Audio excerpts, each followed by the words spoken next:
ఏం లేదే. మరిక్కడి వరకు ఎందుకు వచ్చినట్టు?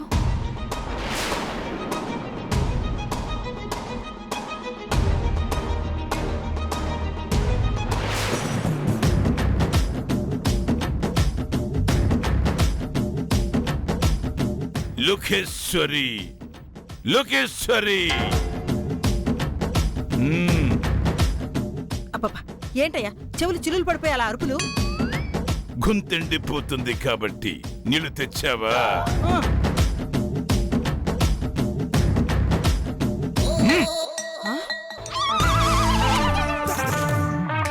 పెద్ద రాయుడు మంచి నీళ్ళు అడిగితే గ్లాసులో తెస్తావా? లేకపోతే మిమ్మల్ని తీసుకెళ్లి నూతులో తొయ్యాలా? చెంబు, మర చెంబుతో తీసుకురావాలి. గెటప్ కాదు గాని ప్రాణం తోడేస్తున్నారు.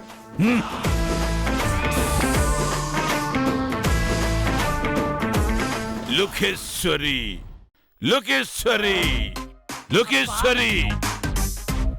ఏంటయ్యా తెస్తున్నాను కదా, ఒకసారి పిలిస్తే సరిపోదా?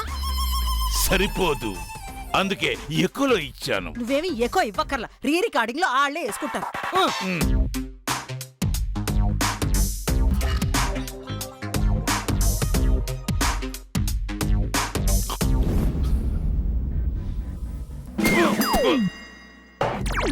ఏమిటది? చినుము వాసన వస్తున్నది. అటక మీద పెట్టింది, చిలుము వాసన రాక ఇంకే వస్తాయి. ఏమయ్య భాస్కరు, నీరసంగా కనబడుతున్నావు. ఏదైనా ఎనర్జీ డ్రింక్ తెచ్చిమ్మంటావా? అంటే ఏంటి లోకేశ్వరి? పెద్దరాయుడికి చిరుము పట్టిన చెంబుతో నీళ్లు, దొంగకి ఎనర్జీ డ్రింక్ ఇస్తావా? ఆ మాట అనకండి, వాడు విన్నాడంటే మళ్ళీ పెంట అవుతుంది. నేను విన్నానత్తయ్య, ఆయన నన్ను మళ్ళీ దొంగ అన్నాడు కదా. చిచ్చి చిచ్చి చిచ్చి, ఆయన గంగ తాగారుగా, గంగ అన్నారు. నీకు అలా వినపడి ఉంటుంది. చూడు భాస్కర, నాకు చిన్నప్పటి నుంచి ఆశలు కోరికలు ఏమీ లేవు. 25 ఏళ్ల జీవితాన్ని ఇలాగే లాక్కుంటూ వచ్చేశాను. ఇప్పుడైనా ఏవో చిన్న ఆశలు తీర్చుకోవాలని మా తోటికోడలు పోరు పడలేక మాకున్న ఆస్తినంతా అమ్మేసుకుని నా దారి నేను పోవాలనుకుంటున్నా. ఖర్చులకు కావాలంటే నేను డబ్బిస్తాను. మీ అమ్మగారికి నేను మందులు కొనిస్తాను. మీ అబ్బాయిని మంచి స్కూల్ చూసి నేను జాయిన్ చేస్తాను. ఆ డబ్బు ఎక్కడ పెట్టావో కాస్త చెప్పయ్యా. నీకు ఉప్మాలో జీడిపప్పు వేసి పెడతాను. మీరు ఉప్మాలో జీడిపప్పు వేసినా, పాయసంలో కిస్మిస్ వేసినా నాకు తెలీదండి. దొంగనలా అడిగితే ఎలా చెబుతారనుకున్నావు లోకేశ్వరి? ఈసారి మాత్రం చాలా క్లియర్ కనబడింది, ఆయన నన్ను దొంగ అన్నాడు. అబ్బా మీరుండండి, నా మాట వినయ్యా. నా బాబు మీరు ఎంత బతిమాలినా లాభం లేదండి. నేను దొంగను కాదు మొర్రో అని 1000 సార్లు చెప్పాను, అయినా మీరు వింటలేదు. అందుకే నేను నిర్ణయానికి వచ్చాను. ఏ ఆ డబ్బు ఎక్కడ దాచావో చెబుతావా? నిందలు పడడం కంటే అరెస్ట్ అయిపోవడమే బెటర్.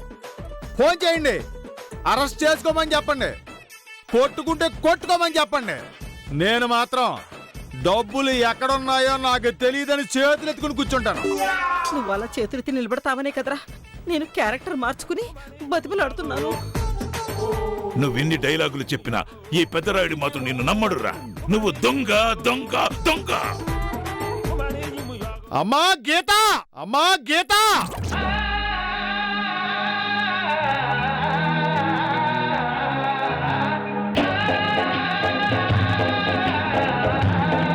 అన్నయ్య, ఏమైందన్నయ్య? వీళ్ళు మళ్ళీ నన్ను దొంగ అంటున్నారమ్మా.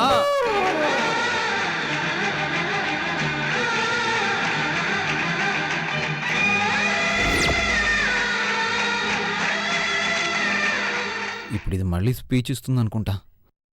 ఓయ్, ఏంటా ఎక్స్ప్రెషన్స్? మళ్ళీ డైలాగుల మీద డైలాగులు చెప్తావా?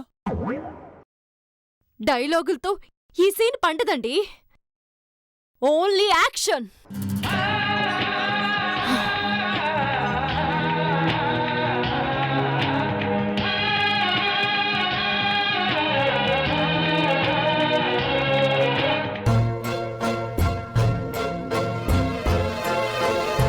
ఒకటికి 10 సార్లు నేను దొంగతనం చెయ్యలేదు అని మా అన్నయ్య చెబుతున్నా. మా అన్నయ్య అలాంటి వాడు కాదు అని నేను చెబుతున్నా.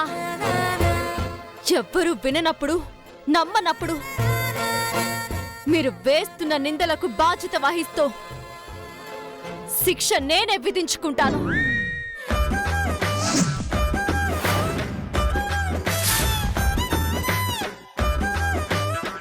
నిజంగా మేము తప్పు చేసుండకపోతే కొరడాతో కొట్టుకున్నా నాకు దెబ్బలు తగలవు. కొరడాతో కొట్టుకుంటే దెబ్బలు తగలకుండా ఎలా ఉంటాయమ్మా? అది ఆ పైనున్న దైవమే నిర్ణయిస్తుంది. కొట్టుకునివ్వండి ఆంటీ, పైనున్న దైవము కొరడా దెబ్బలు కొట్టుకున్నాక తెలుస్తుంది.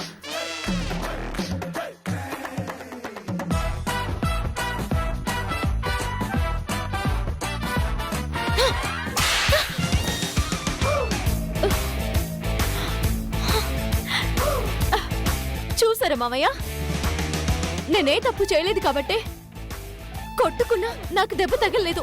నాకు తగిలిందే. సారీ అత్తయ్య.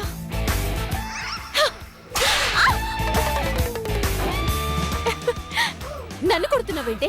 అదేమిటి, ఎన్నిసార్లు దెబ్బలు కొట్టుకున్నా మీకు తగలకుండా ప్రియాకి నాగేశ్వరికి తగలడమేమిటి?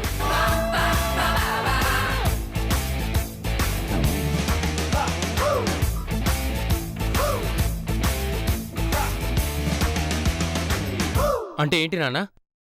ఈ దొంగతనం చేసింది పిన్ని ప్రియానా మీ ఉద్దేశం? మరి దెబ్బలు వాళ్ళకే తగులుతున్నాయి కదరా.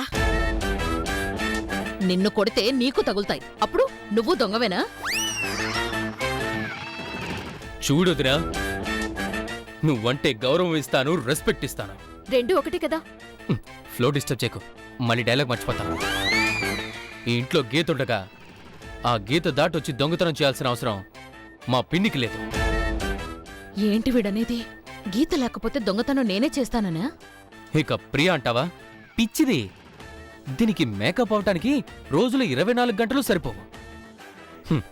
ఇక దొంగతనం చేసే టైం ఎక్కడిది? నిందలు వేయడం తేలికుదరా, నిరూపించడమే కష్టం. నీ దగ్గర ఏదైనా ఆధారం ఉంటే నిరూపించు. వెంటనే నేను తీర్పు చెప్పేస్తాను.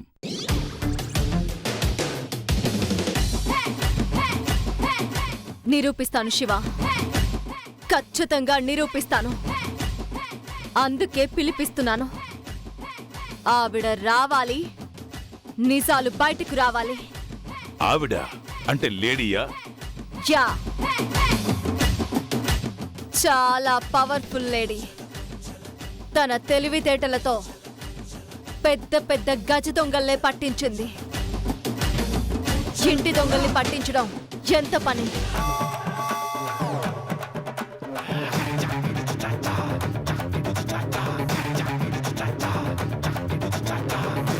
అయినా ఈ ఇంట్లో పెద్దరాయుడు ఉండగా బయట నుంచి ఎవరినో పిలిపించడం ఎందుకు?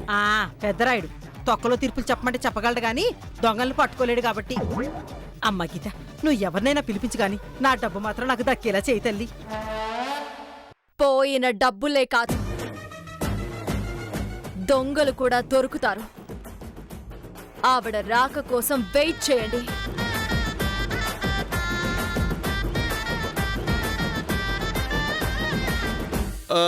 అయితే ఇప్పుడు నేను స్టేషన్కి వెళ్ళాలా, ఇంటికి వెళ్ళాలా? లోపలికి వెళ్ళు బాబు. అలాగే.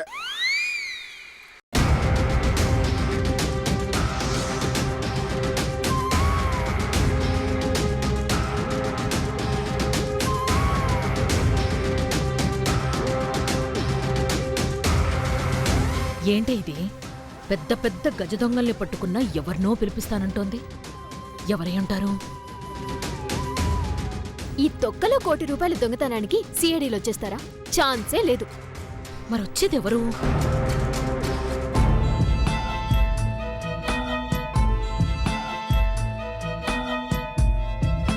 రేపు ఉదయం 10 గంటల కల్లా పొయ్యిన ఆ డబ్బులు పెట్టి నట్టింట్లో ఉంటుంది అంటుంది. అంత కాన్ఫిడెంట్గా ఎలా చెప్తుంది? ఒకవేళ ఇది దీనన్న కలిసే కొట్టేశారా? చచ్చా, ఏదో ఎమోషన్లో పాపం అతను తిట్టేశాను కానీ అతనంత క్యారెక్టర్ లేని మనిషి కాదు. ఇక మా గుండమ్మ అయితే దీని మంచితనంతో మోసపోవడమే తెలుసు కానీ మోసం చేసే అలవాట్లేదు.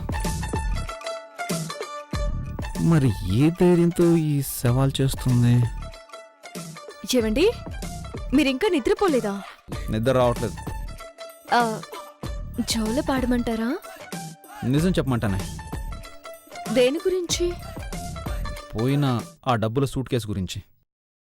చెప్పాగా రేపు 10 ఆ సూట్ కేసు వస్తుందని. అదే ఎలా వస్తుంది అని అడుగుతున్నాను. నిజం చెప్పవే, మా పెద్దమ్మని టెన్షన్ పెట్టాలని ఆ సూట్ కేసు నువ్వు కానీ కొట్టలేదు కదా?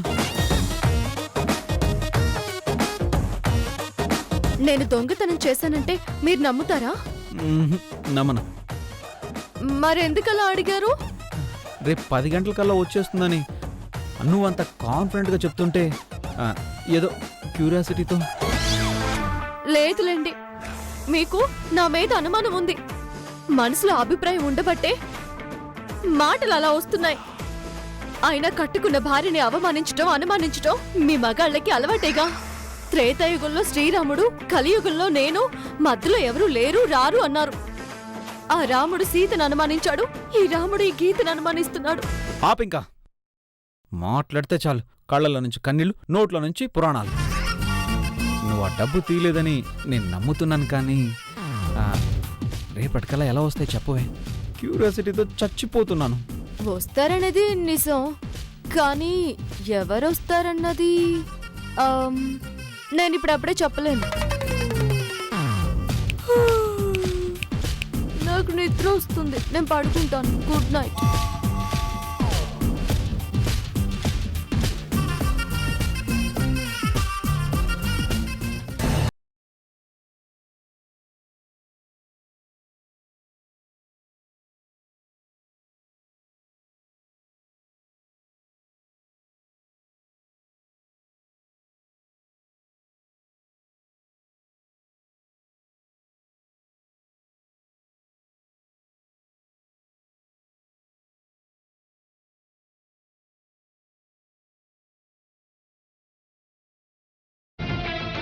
నాకు నాగేశ్వరి ఆంటీకి తప్ప మూడో కంటికి కూడా తెలీదే.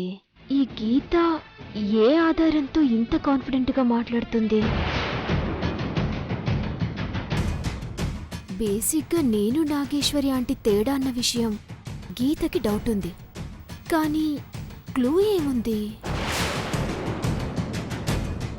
నిజంగా ఏదైనా ఆధారం ఉందని భయపెడుతుందా, లేక చీకట్లో రాయి వేస్తుందా?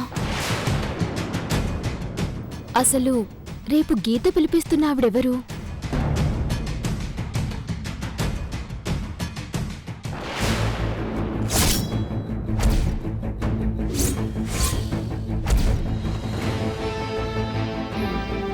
ఏమండి, మీరెప్పుడొచ్చారు? అంటే రూములోకి మొగుడిచిన విషయం కూడా గమనించలేనంత ఆలోచనలో ఉన్నాం అన్నమాట. ఆలోచన ఏముంది? మరి ఇందాక నుంచి గోర్లు కొరికేసుకుంటూ నీలో నువ్వే ఆలోచించుకుంటూ అటు ఇటు తిరుగుతూ ఏం చేస్తున్నావు? అంటే అదే ఈ ఇంట్లో అంత డబ్బు పోయింది కదా, అసలు భాస్కర్ ఇలాంటి పని చేశాడేంటి, అందరూ మా పుట్టింటి గురించి ఏమనుకుంటారు అని ఒకటే ఆలోచనండి. భాస్కర్ మా అన్నయ్య కాదన్నావు? మీరు నా మొగుడు కాదు అంటాను.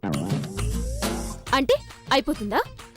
లేదు అనుకున్నంత మాత్రాన బంధుత్వం పోతుందా? కాదు అనుకున్నంత మాత్రాన మన బంధం శాశ్వతం కాకుండా పోతుందా?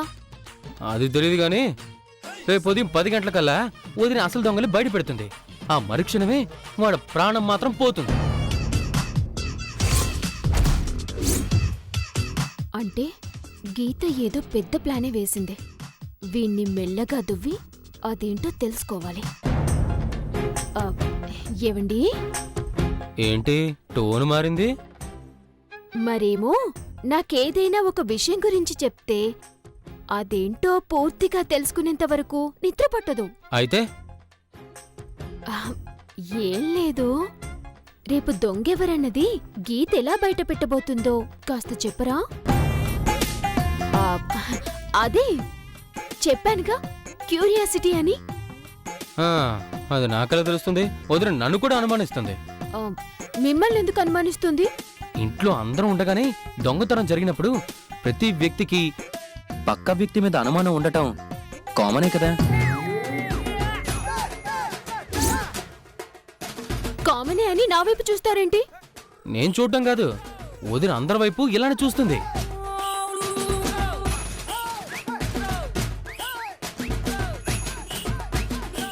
ఏం కాదు, మీకన్నీ తెలుసు. తెలిసి కూడా కావాలని నాతో చెప్పడం లేదు. గీత ఎవరిని నమ్మినా నమ్మకపోయినా మిమ్మల్ని నమ్ముతుందని నాకు బాగా తెలుసు. ఆయన తెలిస్తే మాత్రం నీకెందుకు చెప్పాలి ఇప్పుడు? అంటే భార్య దగ్గర కూడా దాపరికాలుంటాయా? ఓ, భార్య అనే బోర్డు అయితే తగిలించుకున్నావు గానీ భార్యగా నాతో ఎప్పుడున్నావే నువ్వు? ఈ సచ్చినోడు కాలికి వేస్తే మెడకి వేస్తాడు, మెడకి వేస్తే స్ట్రెయిట్ గా కాపురానికి లింక్ వేస్తాడు. మళ్ళీ మైండ్ వాయిసా? చెప్పండి.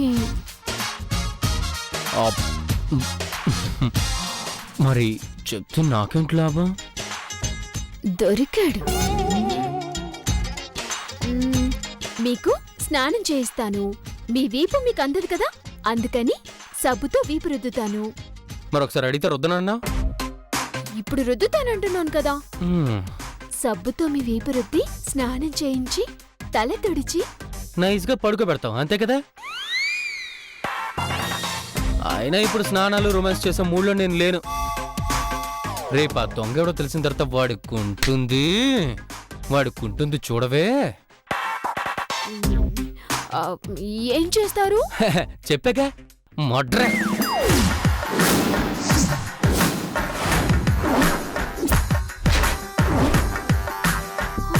అంటే కత్తితో పొడుస్తారా?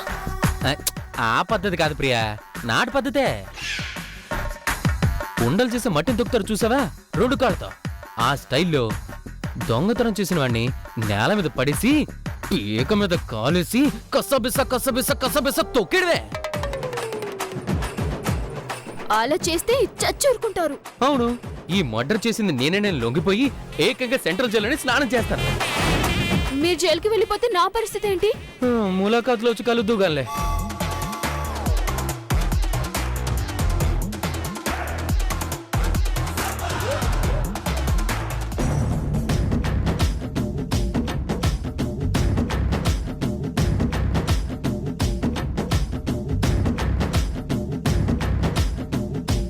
ఇదే ఈ పెద్దరాయుడు ఇచ్చే తీర్పు. తీర్పు తీర్పు. ఏమయ్యో మ్మ్. ఏమయ్యో ఏం చేస్తున్నావు? కలలో పంచాయతీకొస్తే తీర్పు చెప్తున్నాను. నీ మొహం తీర్పు చెప్పట్లేదు. చెవి కోసిన మేకలు అరుస్తూ నా నిద్ర చెడగొడుతున్నావు. అయినా నిద్రపోయేటప్పుడు కూడా దిక్కుమాలిన గెటప్ అవసరమా? భలే దానివే, ఈ గెటప్ తీసేశాననుకో, నా కల్లోకి వచ్చే వాళ్ళకి నేను పెద్దరాయుడినో సోదిరాయుడినో ఎలా తెలుస్తుంది? మీ ఫేస్ చూస్తే సోదరాడని అందరికీ అర్థం అవుతుంది. ఆ?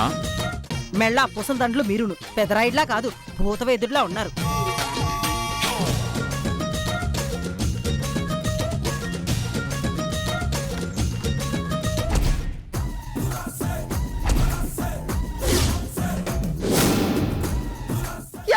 పోలీసులు పోలీసులు లోపల పోలీసులు పోలీసులు.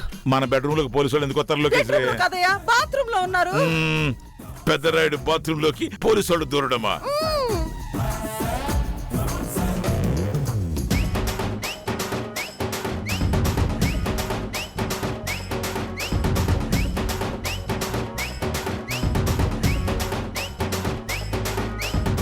ఏంటి లోకేశ్వరే, లోపల ఎవరు లేరు? లేరా?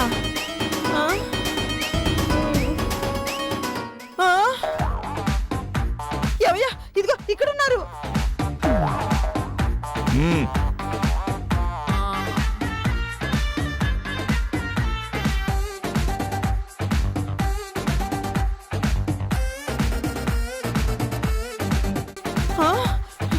ఏమయ్యా, అక్కడ ఉన్నారు. ఎక్కడే? అక్కడే.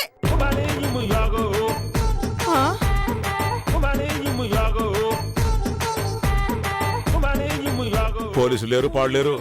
ఇదిగా నిన్ను అరెస్ట్ చేస్తారన్న భయం నీ బుర్రలో తిరుగుతా ఉంది. అందుకే పోలీసు వచ్చినట్టు భ్రమపడుతున్నావు. భ్రమేనంటారా? లేకపోతే నిన్ను చూసి బెడ్రూమ్లోకి వచ్చే ధైర్యం ఎవరికుంటదే? అయినా చేసుకుందానికి అనిపించాలి కదా. నేనేం చేశాను? నువ్వేం చేయలేదే. తరతరాలుగా వస్తున్న ఆస్తిని అమ్ముకోవడం మంచిది కాదని నెత్తినోరు ముత్తుకొని చెప్పాను, విన్నావా? సంతకాలు పెట్టి అడ్వాన్స్ తీసుకున్నావు. ఇప్పుడు వాటిని ఎవరో కొట్టేశారు ఎవరో కొట్టేలేదు, ఆ భాస్కర్ గాడే కొట్టేశాడు. అని నువ్వు అంటున్నావు. ఆడేమో నాకు తెలీదు అంటున్నాడు. రేపు ఆ పొలంగా ఉన్నాడు పోలీసు వాడితో వచ్చాడు అనుకో, నువ్వు డబ్బు ఇవ్వలేవు. భాస్కర్ కొట్టేశాడని చెప్తాను. వాళ్ళు డబ్బులు ఇచ్చింది నీకు కాబట్టి వాళ్ళు నీ మీద కేసెడతారు. నువ్వు భాస్కర్ మీద కేసేస్తావు. అప్పుడు ఇద్దరిని తీసుకెళ్లి జైల్లో పడేస్తారు. ఇద్దరిని ఒకే జైల్లోనా? ఆడోళ్ళు జైల్లో నువ్వు, మగోళ్ళు జైల్లో ఆడు. ఇదిగా ములాఖతులు నీ దగ్గరకు ఒకసారి, ఆడి దగ్గరకు ఒకసారి వచ్చి పలకరించడం తప్ప నేను చేయగలిగింది ఏమీ లేదే.